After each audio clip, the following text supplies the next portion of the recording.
Greetings and welcome to Mount Olympus. I am Hercules Invictus, and today we continue the Age of Heroes with Michael Del Russi. We'll be exploring very many facets of the Herculean Path, starting with the mysterious chariots that we now know as UFOs or UAPs, as we're now calling them. And Michael Del Russi has a very long history with UFOs, and he's going to be joining our torchbearer soon, where we meet monthly to discuss this publicly. And I'd like to share his history with you, the listeners. Greetings, Michael. How are you? I'm very excited to be with all of you this evening. And we're excited to have you here. Now, you have a long history with UFOs. How did you first learn about them? Well, I would have to say my father, was a very quiet, humble man, but he had a keen interest in the great mysteries. And he used to bring home quite a number of publications. My father used to work nights. And the next morning we would find, publications on UFOs, Bigfoot, ghost hunters. I remember Hans Holzer. You may remember him. That's an ancient Yes, name. Remember him? And yes. We're a honoring him number of books. next. We honored Timothy Green Beckley. We honored Brad Steiger. We're honoring Hans Holzer next. Yes, yes, he was a great researcher for many years. And we were influenced, both my brother and I. We would wake up in the morning and there would be these articles and amazing photographs on UFOs. And there would be articles in a number of publications by Donald Kehoe. One of them, he was the president of NICAP. They were out of Washington. They were an independent UFO group. There was Jim and Corral Lorenzen. They led the APRO out of, I believe, out of Arizona. Then Frank Edwards broke through. It may have been 1968, but I'm not sure, with his book Flying Saucer Serious Business, which made the New York Times bestsellers list and was a hit publication, so to speak, all over the world, probably. And then we had the Chariots of the Gods. I think that also might have been 1968. And in between that, of course, we had articles by John Keel, Brad Steiger, and my dad always used to make sure that every month there was a copy of Fate magazine on the living room table, and we looked forward to that magazine each and every month. That little digest that was probably the leader at that time in terms of exploring unusual phenomena. I don't think there were too many magazines at that point on the stands nationally that were researching the strange and unknown the way Fate magazine was.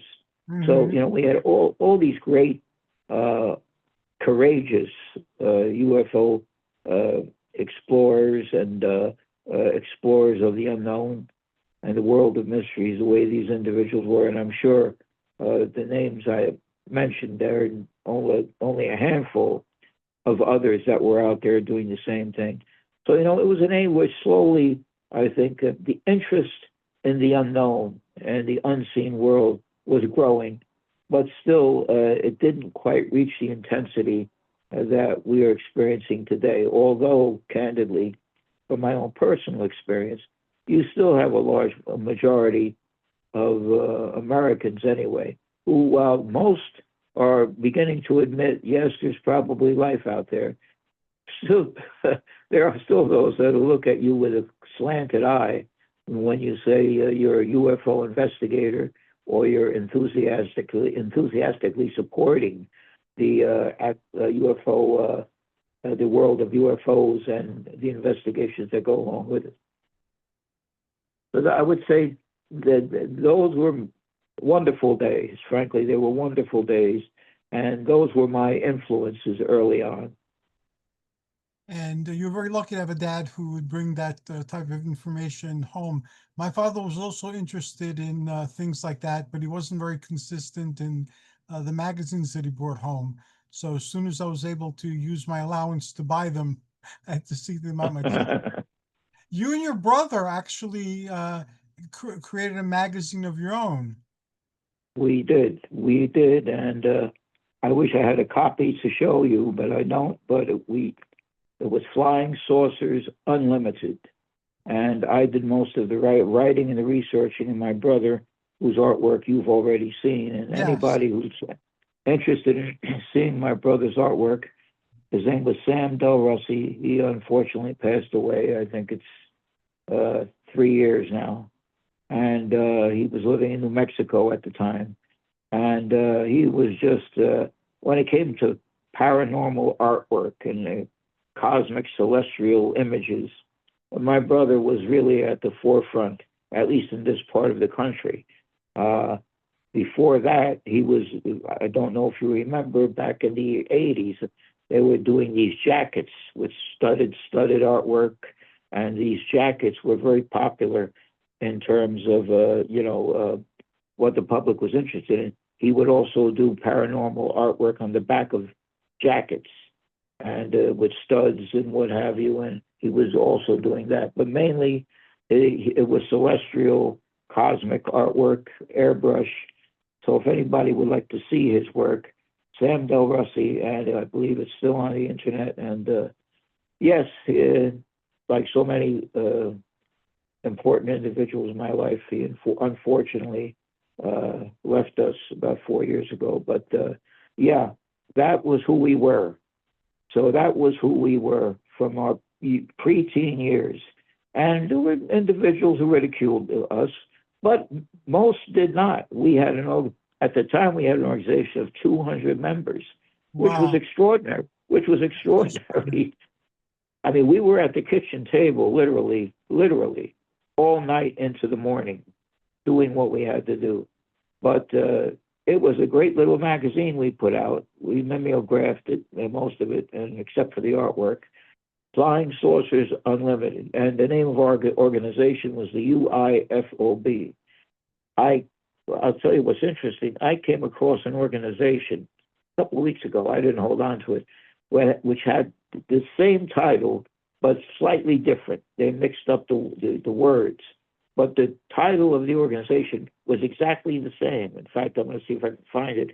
It was ours was UIFOB. They were UFOIB, something to that effect, but nearly identical to the title of our own organization, which I thought was interesting.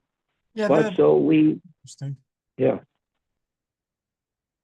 so that's how we began, and it was an adventure because it started out with just a few members, grew to 200 members in this area. That is fantastic. And do you have any copies? You'd indicated that you don't have any copies currently. I only wish that I did. I only wish that I did it, but I can tell you exactly. We had a whole box full, and when we moved from Irvington to Nutley, that I could even give you the years. Believe it or not, that was 1969, 1970. My parents invested every dime they had, which was $5,000, and they purchased at that time we called them a candy store in Nutley, New Jersey, on High Street. And if anybody knows where the Hoffman LaRoche used to be, a major pharmaceutical, we weren't far from Hoffman LaRoche, which was half of Hoffman LaRoche was in Nutley, the other half was in Clifton. The buildings are still there, but they've since, I don't know, they've gone away. I don't know where they went, but it was we weren't far from the Hoffman LaRoche Pharmaceuticals, and we left them there. And my brother and I would often talk right up until not too many years ago how heartbroken we were. We also published. We had spent every dime we could gather up science fiction magazines. I did the writing and the artwork. One was called Incredible, and that was our first one, Incredible Science Fiction Digests. And now that I look back, I don't know how we did it, but we fell in love. I fell in love with the Science Fiction Digest at that time. I was in a paper store one day, 1968, and I see Galaxy magazine. And I said, what is this? You know, I couldn't believe it. A science fiction magazine? I had never seen anything like that. And I don't know if you had run across them. Of course. I used to have a Galaxy, I had Astonishing, I had all those different magazines. I might still have some of them in a box somewhere. Yes, well, then, you know, yeah. Then it was Amazing, I think, was older. But I liked the Gold. His name was Gold, H.L. Gold. I think he was the first to lead the way, where Galaxy and Worlds of If, they both won multiple Hugo awards at the time. The Hugo was like the you know, the premier award that a science fiction publication would be given to for that particular year. And so I liked Galaxy. The artwork on the covers of Galaxy was absolutely incredible. And every issue had, and I have no back issues. I've lost it all, unfortunately. So I wish I could tell you I had a copy left, but we don't, only in our imaginations. But yeah, it was a great time, and we devoted everything we could to UFO exploration and the exploration of, you know, arcane events and phenomena of that time. Are you still enamored of science fiction? I know you're still enamored of UFOs. I am definitely. As a matter of fact, I would like to have a few back issues, and I'm sure they're available on the internet, of Galaxy and Worlds of If, and I would occasionally purchase a copy of Amazing. Those are the ones I discovered on the newsstands. Then Isaac Asimov, he had his own science fiction magazine going for a while. I didn't purchase his. I'm a funny guy that way. When I develop a loyalty to something, I stay with it. But Asimov also had his own magazine going for a while before he died. So I loved them. Yeah, I loved them. And in between the pages, you know, you'd occasionally come across some impressive artwork. And if you look on the internet, you'll see, and you look up Galaxy magazine, I think you'll see some of the artwork that I was so impressed with. It was very, very, very captivating at that time. I don't know who some of the artists were, but they really had a very impressive style. Let's put it that way. When it comes to especially cover art, it was very impressive. There's a I book still have this. neck that Yes, I still have the same. sells those old magazines. I think they're like $1, not that expensive, but they have Where is this? in Teaneck. Oh, really? Yeah, I I forget did what not. the bookstore is called, but it's been there from Briar Rose, I think it's called. But I can get the information for you and give it to you when we next talk. That would be great. And they're still in business. Yeah, they're still in business. We drove by there earlier in the week and they were still there.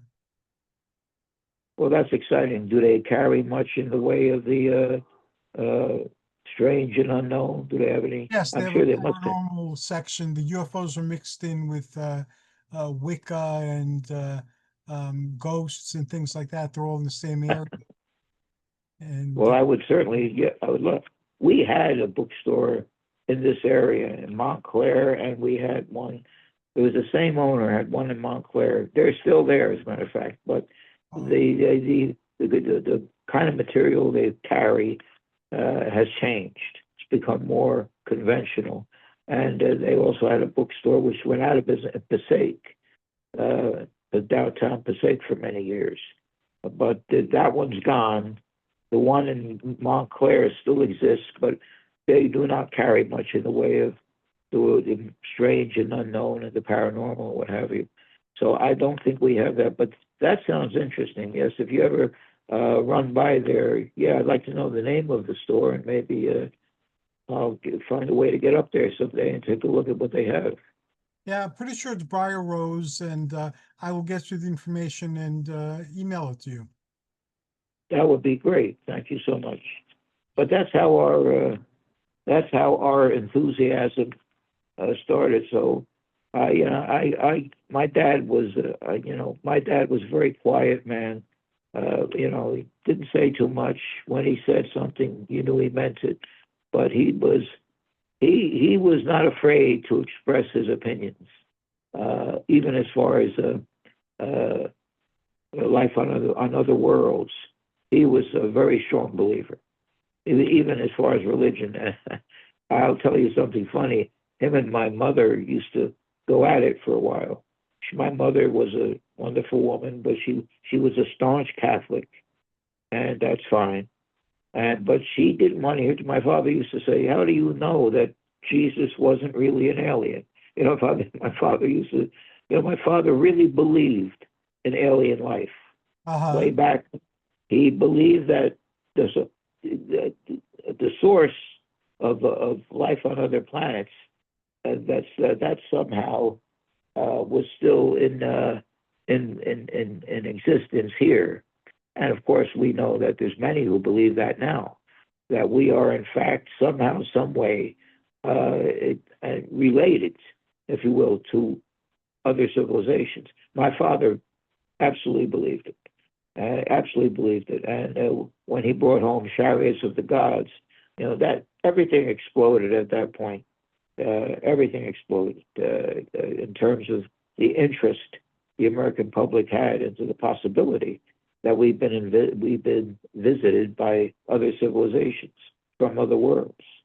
So yeah, he was, and they used to have a debate that my mother used to be so passionate about it because she didn't really want to hear it. She said, "Oh well, they're angels." My father said, "How do you explain?" They're probably. I used to say to my mother, "Ma, they're not angels. All of the reports don't indicate that they look like angels." And so this the activity went on in our household.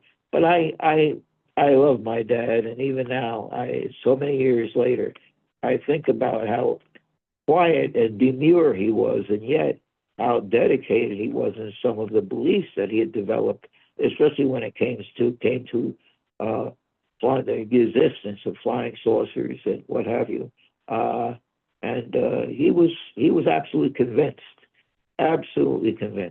He didn't eliminate religion from his life completely, but he was unspoken about it. If you wanted to talk Bible, he would always say to me he liked the Psalms and with the Psalms, that the lessons that we could learn from the Psalms and the Proverbs. He would always say to me very quietly, "You should read the Psalms." David had a lot to say about human behavior, uh, good, bad, and indifferent. So he felt there was a lot to learn in those books. But he didn't talk too much about religion beyond that, except that he believed it was very possible that Jesus, as we know him, as we've been told of him, could very well have been an alien visitor himself. So he wasn't shy about expressing those beliefs. And a lot of people share those beliefs now, and I've read at least half a dozen books just on that premise alone. So your father was ahead of his time. I really believe he was. I really believe he was, and he was courageous in speaking about it. And so he would. So I would have to say my dad was my number one influence uh, coming up when it came to the UFO phenomena and other unexplained phenomena. He was definitely my number one influence. Now, as you know, you're going to be on more of our UFO shows, and we have the Mhm. panel once a month, the third Sunday of the month, and that's the UFO entity Enigma. And we just started Mythical Monsters, Creepy Cryptids, and Fabulous Beasts, which is on cryptids and things like that. And we're going to have a few other shows. And some of the people who've had magazines of their own before, shows of their own, I've been allowing them to continue their shows on the channel. So if you want to name your UFO segment after the magazine that you and your brother created, that'd be fine. That's what we'll call it, and it'll be your continuation of the tradition that you started with your family. Well, I would certainly be interested in that. There's so many cases and so many cases that have still been unexplained. And as we know, with Project Blue Book, whatever cases they couldn't explain, they would attribute it to probably natural phenomena or misinterpretations and the like. And we know Project Blue Book was, with all due respect, was not a very serious. I think you had 6 people on the panel sitting around the table trying to decipher what was and was not happening during that period of time. So Project Blue Book was not hardly a reliable source when it came to getting to the truth in many classic cases. And I'd like to share one case tonight, Sure. which is really an astonishing case. You can get all the information you want on YouTube, along with photographs and the testimonies. But I had to present this case tonight because I found it to be astonishing. And this was the Ariel, Zimbabwe UFO case, which took place in 1994. And 62 students, children, they were children, preteens at the time, as 12, 13 years old, even younger. The children reported seeing one or more silver crafts descended from the sky and land in a field adjacent to the schoolyard. Several students claimed that one or more creatures, as having large, dark, slanted eyes, exited the crafts and approached them. Some children reported receiving telepathic messages from the beings. The messages seemed to have an environmental message and the dangers of modern technology as we knew it at the time. Many of the witnesses have maintained the story right into adulthood.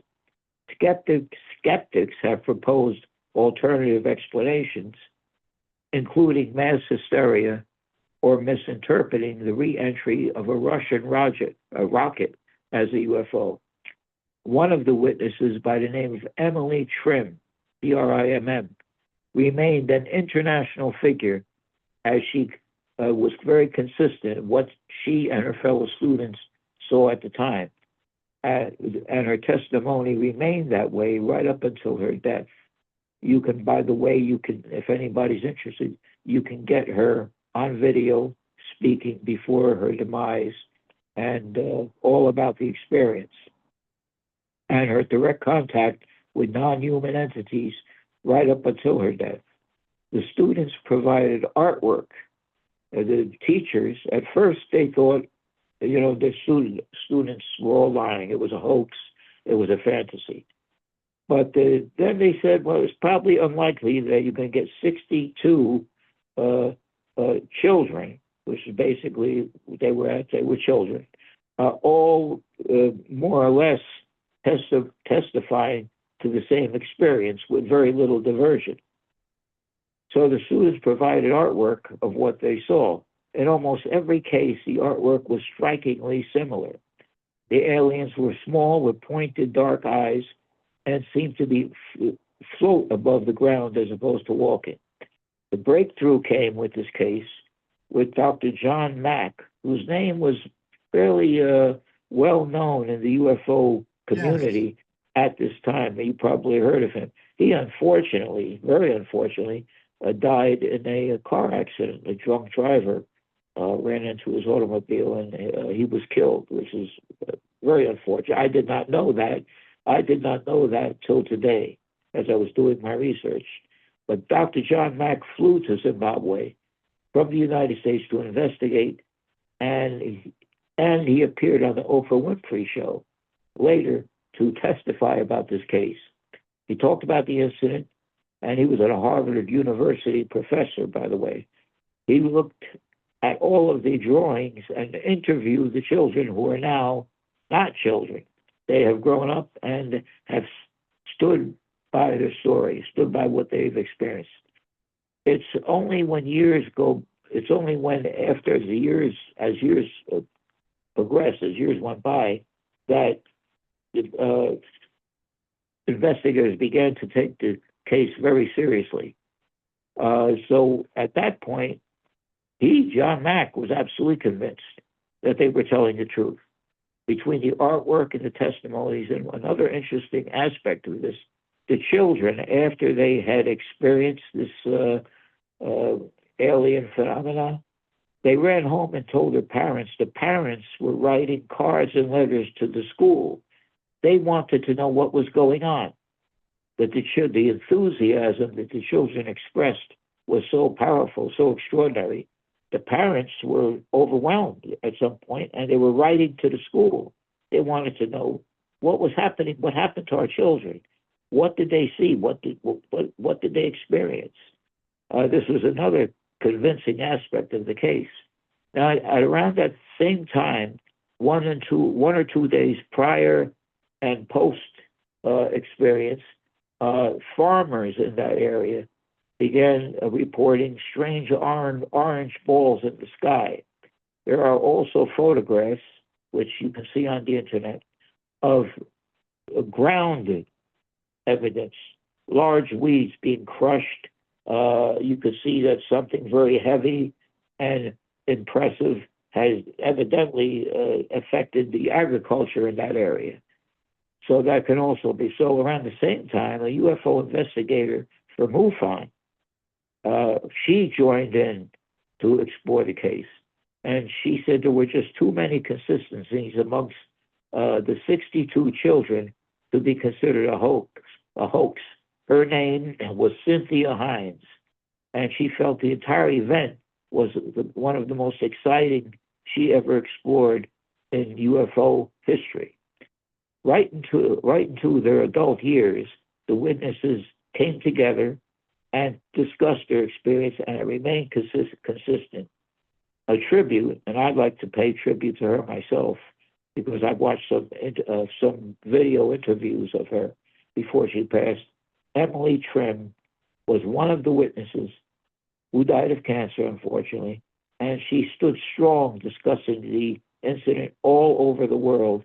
And she said very plainly, "I don't care who ridicules me. I do not care who makes fun of me or questions my mental health. I know what happened. I know what happened to my fellow children, my fellow students, and I will stand by our experience until I die." And that's exactly what happened. And so after 25 years, it's 25 years now approximately, none of the witnesses have gone back on their claims, and which is striking in itself. They all stood by exactly what they experienced. So that, what to me is one of the most incredible cases I personally have ever researched, and I wanted to share that with the audience this evening, so they can all do their own research and see for themselves and make up to their own conclusions. But the consistent consensus is that this was definitely a real experience, that these children were very affected by, and it's still talked about today as one of the evidential cases of its kind.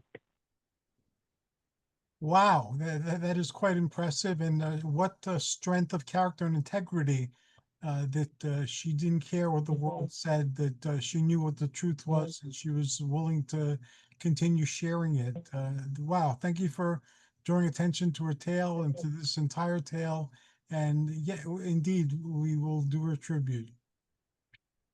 Yes, I think I was very much affected by the way she talked about it. She was very emotional about it.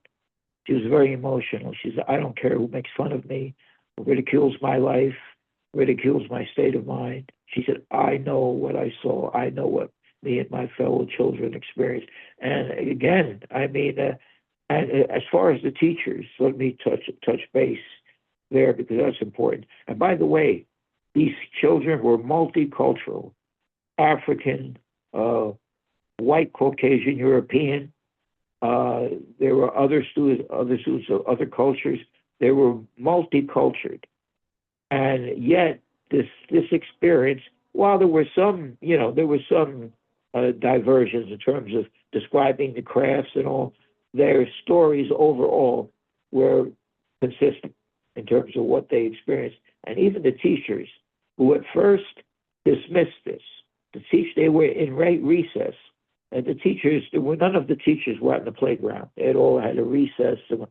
But after communicating with the students, which of course at first they thought, are they joking? Are we being hoaxed? It didn't take them too long to decide something happened here. And again, you always look for ground evidence, some kind of evidence. There were other sightings in the area at this particular time, and also there was ground evidence. There was close encounters of the second kind, where there was ground evidence. Large weeds and grass had obviously been impacted, crushed, if you were, in the site. There's photographs of this.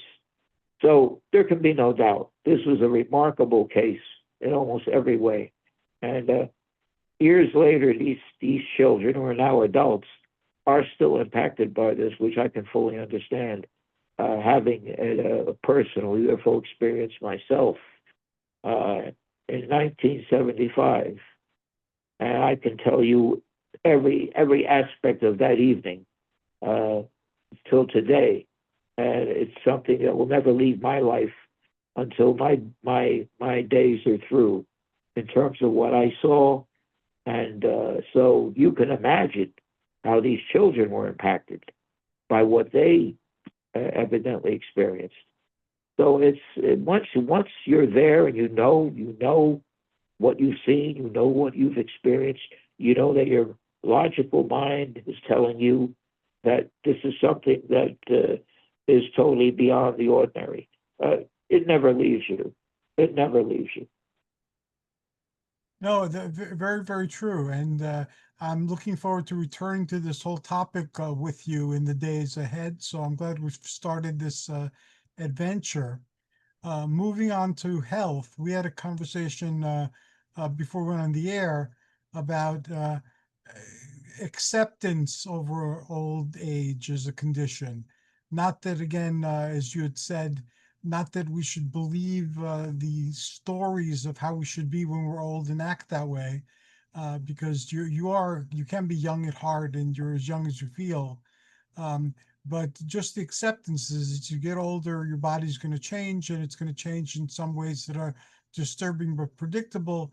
And after you fought it for a while, just coming to peace with it, coming to terms with it. And I'm there, and it sounded like you're there in some respects.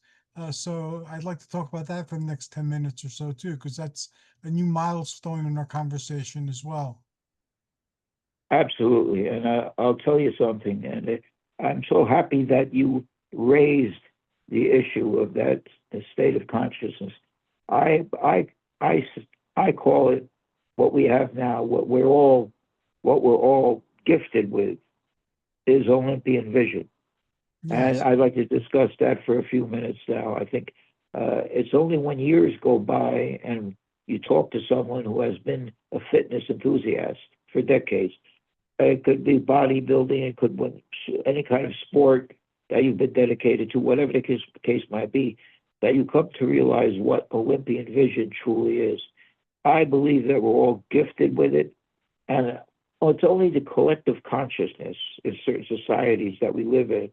And that was Ernest Holmes said it beautifully in his definitive textbook, The Science of Mind, and one of the great New Thought leaders, if you will. And he said, you're 50 years old only because society tells you that 50 years is old.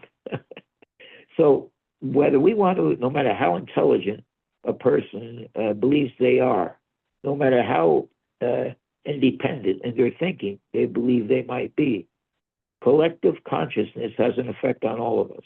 Right. If my society is telling me I'm old at 50, subconsciously, it will feed my consciousness.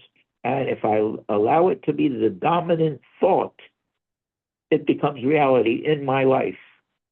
But when I turn around and I look at my set of dumbbells lying on the floor, or I pick up an old copy of Muscle Builder magazine, or Mr. America magazine. For those minutes, I don't feel old. I don't think of myself as 70. I don't feel 70. And there's a wave of energy, positive energy, creative energy that just comes right back from where it was back when I was growing up in the late 60s, the early 60s, 70s, what have you. That enthusiasm, that youthful creative flow of enthusiasm comes roaring back. That's Olympian vision. That's what I think the Greeks tried to teach the world. What was I read in a statement from one historian the other day that I think was so very true. What were some of the gifts that the Greeks brought to us? One of the great gifts, and of course there were so many, was the search for wisdom. You know, always seeking wisdom. And the second one, and there was many, we know of the great Greek philosophers, Socrates, Plato, Aristotle, Aristophanes, and so many others. But the search for wisdom was front and center in Olympian vision. The other aspect of it was, the other gift was the divinity of the human form. Yes. How the human form, and of course you would know this more than I do, the love of the human form went beyond our egos, and youthful enthusiasm takes over once we're exposed to the divinity and perfection that the Greeks tried to teach us in terms of who we are, physically and intellectually and creatively. And that's what they brought to the world. And I think Olympian vision and its core principle was that of the balance of the body, the will, and the mind, all inclusive in this one divine representation that we call the human essence, what we are. So physical perfection was vitally important. How far can we take it? The great Greek sculptors and artists. And if you look back at what they created, everything was exactly that. They tried to duplicate perfection in human form. The Romans only carried on what the gifts that the Greeks presented us with, and they did a great job of doing it. Did The an awesome Romans did. job. They did, but everything the Romans brought to us through their wisdom, philosophies, and artwork, as well as architecture, they were emulating the high elevation of the Greek mind. So that's something I think to me, one of the categories that we can put this thinking in is Olympian vision. And our Olympian vision never leaves us.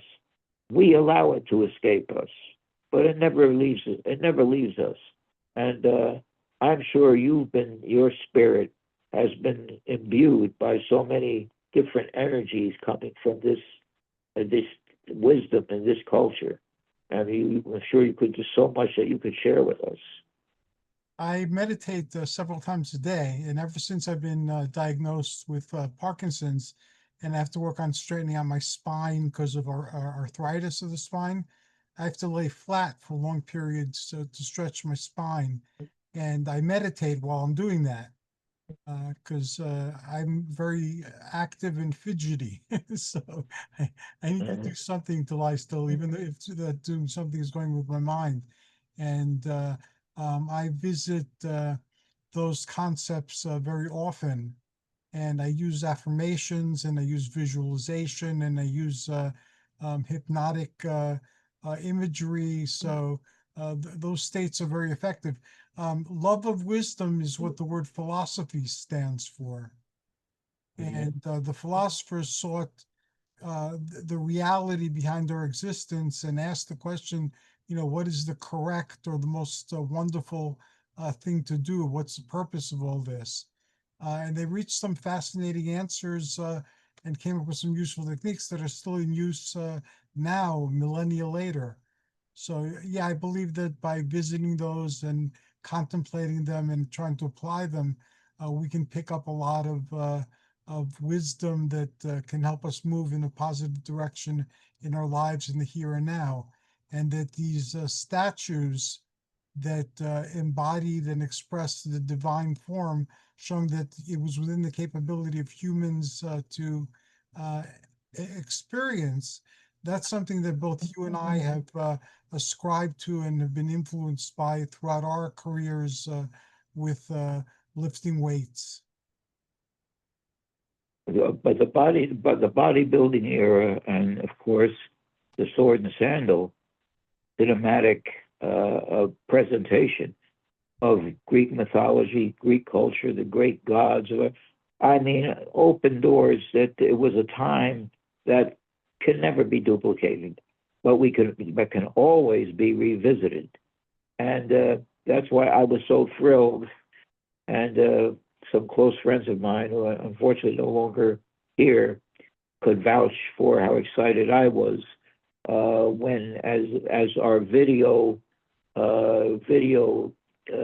systems improved and increased, and I began to find VHS film Yes. film of the great Sword and Sandal, starting with Hercules, Steve Reeves, and moving on.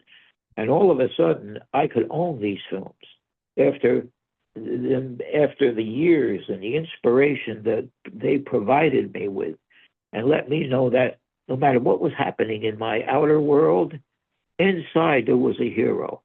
And Yes. that's what the Greeks brought to us in such a magnificent way. Inside of us, we are all philosophers, and we are all heroes, and we are all researchers, and we're also philosophers, each in our own way, trying to grab that torch, as you so beautifully put it, and move civilization forward, not backward, each internally, individually, seeing our world to be a better place, a place of creation, a place of knowledge, sharing wisdom, sharing the art, and seeing the glory in the human form, the glory in philosophy, sharing ideas and texts. And this is one of the many great gifts that the Greek culture brought us. And of course, I know there are some that don't like to hear the truth of this. Our form of government, is from the classical era of the Greeks first, then the Romans, Yes. and this is it. So we are an extension of the great cultures of that era, the classical cultures of Greece and Rome. That was it. That was this nation is called America. This nation we are called the United States. But we're not much different than what early Greeks were with the city-states, Rome. I mean, Rome was founded by farmers, different parts of that world. That's how Rome's beginnings. And of course, we know that the two great stories of how officially Rome was founded. We know with the Romulus and Remus, Romulus and Remus uh, and Aeneas, the Aeneid. Aeneas. Hmm. Yes, but you know what? It all came from the classical cultures of the Greeks and the Romans and what they brought us. So when in a state of maturity on our journey to maturity, what held me up as a human being, and I continue to search for whatever gifts I might have had in the midst of my school years, which were, in my case, were not very influential and not very productive. But what kept me alive in terms of the possibilities of my imagination and what I could do from an artistic standpoint were the sword and the sandal era and the great stories of the Olympians and the Greek gods, the Greek culture of that time. And it was always fascinating to me that even the students that were worse than I was in terms of dedication, they would always lighten up. Their faces would become brighter when we devoted a certain period of learning to the great Greek myths, heroes, and philosophies of that day. You could see the interest. It captivated them. And it remained that way right through my educational experience. And the bad students suddenly became a little bit better when we read about the great Greek heroes and gods of those times. Yeah, I found that when I worked in human services and I declared my first Age of Heroes, we were trying to bridge the digital divide. And I found that conjuring up stories like the Jason and the Argonauts from Greek mythology and from the movies people grew up with was a very powerful motivator and a powerful hook, in order to get people motivated to take action. Because a lot of times when you work in the field, including the human services, there's disillusionment that comes, and you feel like you're no longer helping anybody, that you're part of the iron fist mechanism of the state. So uh, people were willing to set aside the practical understandings they have and follow the dream of trying to do good for people on a massive scale. And just like in Jason the Argonauts, you had the children of many different gods, some of them warring with each other, and the children of no gods at all of them getting together to do something together. That was a very powerful motivator. And we had all sorts of people of all sorts of beliefs and backgrounds and cultures giving time and energy to help people bridge the digital divide. So we're declaring another Age of Heroes starting very soon. I'm going to officially launch it on Community Night here in Tenafly. Oh, that sounds exciting. Yes, now it's health insurance and people's health, especially if they enter the winter of their years. So that's becoming a very major concern. So it's like, what can we do with that? So I've been contacting different organizations, giving away free books on health related things, hooking people up with resources that exist but people don't know about. So doing, whatever I can, whatever other people can, and encouraging people to do the same. They don't have to do what I'm doing. They're heroes, as you said, with their own legends to build. They're philosophers seeking their own answers. So they should do whatever their heart impels them to do. I absolutely agree with that, but and I think that at some point in their lives, probably at some point in the past, and at some point in the future, uh, the stories that Olympian Vision has brought to us and has brought to them, the people that you're trying to help, the individuals you're working with now, it's that inwardly, that kind of inspiration and creativity that fires the imagination. And, it's heartbreaking in some ways that uh, today, and it's hard to describe, but we've moved backwards. And when you say torch bearers, I know exactly what you mean. We need them more than ever because in so many ways, overall, I mean, with the wars and the chaos, the inhumane policies, somehow we have governments out there now that can justify killing hundreds, thousands of people for the sake of political policies. And it's absolutely incredible because when you look back and you look at what the Olympians tried to bring to us, they tried to bring the knowledge of how divine we really are, all of us, no matter what culture we emerge from. We all have a divine source within us, and we have to focus on that so we can move forward as civilizations, not backwards. But in many ways, it's ironic because, as some would say, and I've heard this term used, you told, the Wall Street jungle. You see your fellow human beings may look civilized, but in so many ways, there's chaos out there. There's primitive thinking.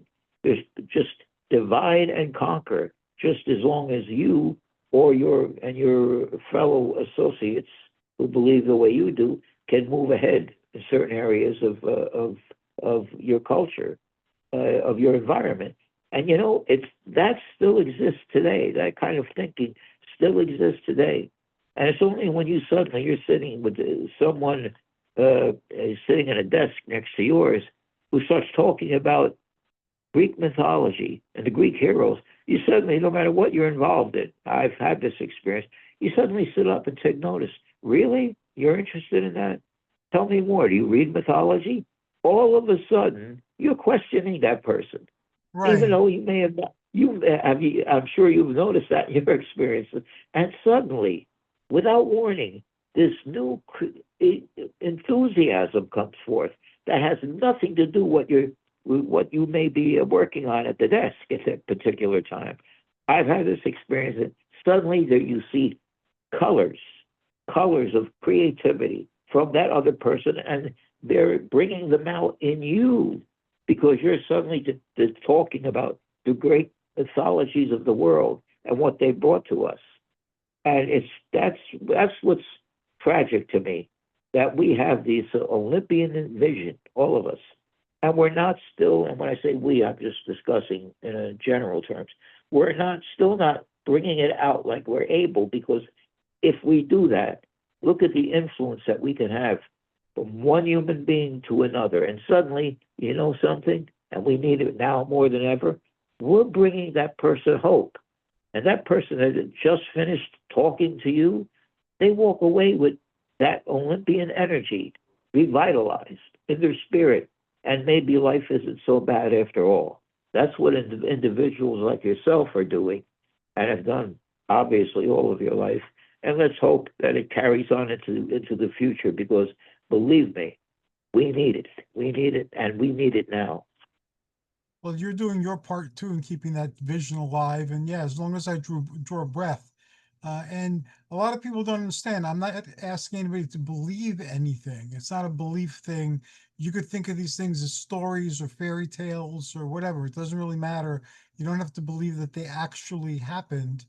Um, but each of them contains something that is relatable to the human experience here, and it contains a lesson. Either do this or don't do this, because look what horrible things happen when you think this particular way or do these particular things. So it contains information from the ages conveyed to us in a way that, like you said, brightens our existence and draws our attention and changes our consciousness, and reminds us of our own divinity. The ancient Greek gods, their form was attainable by humans. A lot of humans were mouthpieces for the gods, not in the prophetic sense, but like mentor. The word mentor comes from Telemachus, who is the son of Odysseus's advisor, who's directly Hmm. influenced by the goddess Athena. So that's where we get the word mentor from, because that was I see. I did not know that. so. There have been psychologists called transpersonal psychologists or neo-Jungians that have written Hmm. lots and lots of books. Like James Hillman is one name uh, of a luminary in that particular field, that talked about how these stories are internalized and they're conveyed by Western civilization. So they're of great importance to us, and we ignore them at our own peril, because by ignoring them, by Hmm. not looking into those mirrors, we deprive ourselves of aspects of our very own souls, our very own collective experiences as human beings on this planet. You know, you just reminded me of a philosopher that I was impressed with, by the name of Eric Fromm.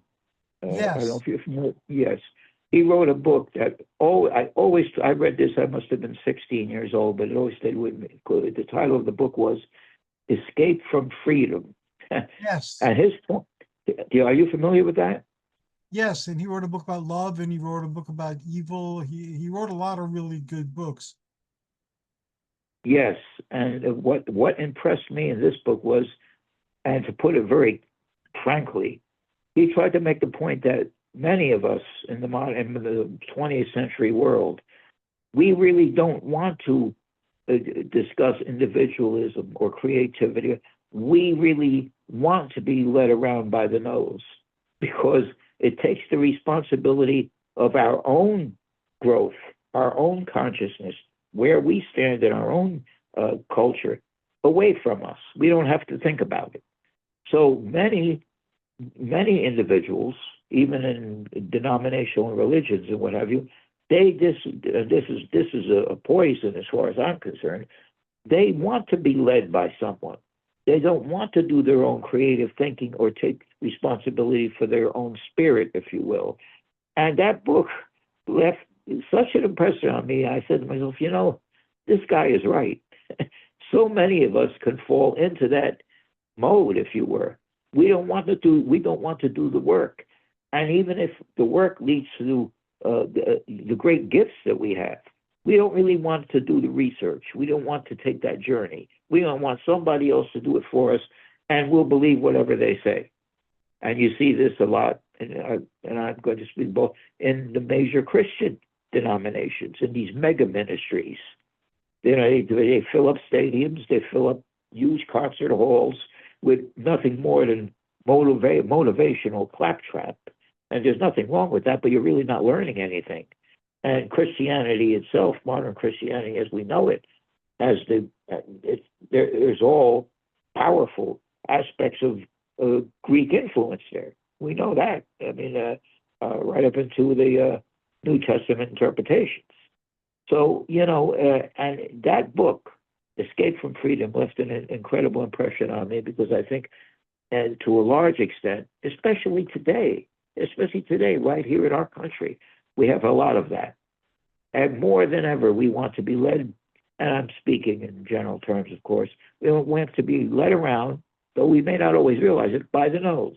What the mainstream media is telling us, what the most popular area of communication is, and we tend to go there instead of doing our own thinking. And maybe we should look back at the times when Olympian vision is what impressed the civilized world the most and moved civilization forward as we know it. Maybe we should do that instead of just following the leader, as you were. But it was a very impressive book, and it left an impression on me that still exists till today. I have that book somewhere. Now you're inspiring me to look for it and to try to dig it out, or if not, to reorder it. Because I remember I read that book and it had a powerful effect on me as well. And unfortunately, our conversation for today is coming to an end again, but our conversation will continue both on and off the air for a very long time, I'm hoping. So how can people find you, and how can they tap into your work and also your wonderful writings that you've gathered for people in their own particular quests? Well, I have a poetry collection, poetry and art, called One Passion Beyond, and it's just opens up so many channels of Olympian vision, if you were. And the poetry deals with many aspects of the unexplored world, if you will. There's even a poem dedicated to the UFO experience, to the afterlife, and to the common experiences. And I think be beneficial to have in one's library. It's $10 a copy, and they can send a check or money order to Michael Del Russi, 135 Hazel Street, apartment 7E in Clifton, New Jersey. That's 07011. It's a collection of poetry and art, and it's called One Passion Beyond, and I think it will really impact the reader in many ways. So I would humbly suggest that they consider purchasing a copy. Thank you so very much. Our next conversation will be on next Monday. I'll be looking forward to it. Me too. Thank you so very much, Michael. I wish you success, and joy for all your endeavors, and I'm looking forward to the next time we talk, both on and off the air. Thank you. You've been such an inspiration to my life and so many others, and I want you to know how much we appreciate it. Thank you. I appreciate your kind words, and I appreciate everybody else who's here. Until next time, joyous journeys and amazing adventures. Thank you for being here. Good night, everybody. Blessings. Good night now.